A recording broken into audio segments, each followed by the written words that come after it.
Welcome back, friends. In this tutorial, I will show you how to calculate category-wise total in Google Sheets. As you can see in the screen in this Google Sheets, I have the details of personal expenses.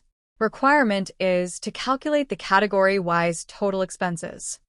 First of all, list out the category headings by using the unique function.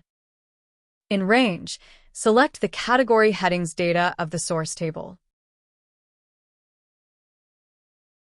This gives the unique categories list.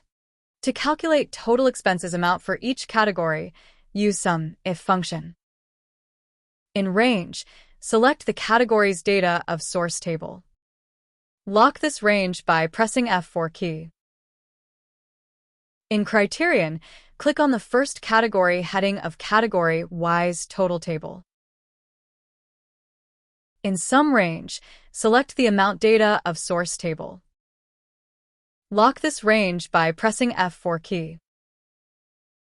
Close the formula and press Enter. Accept the autofill suggestion.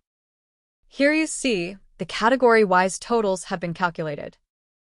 This is all about calculating category-wise total in Google Sheets.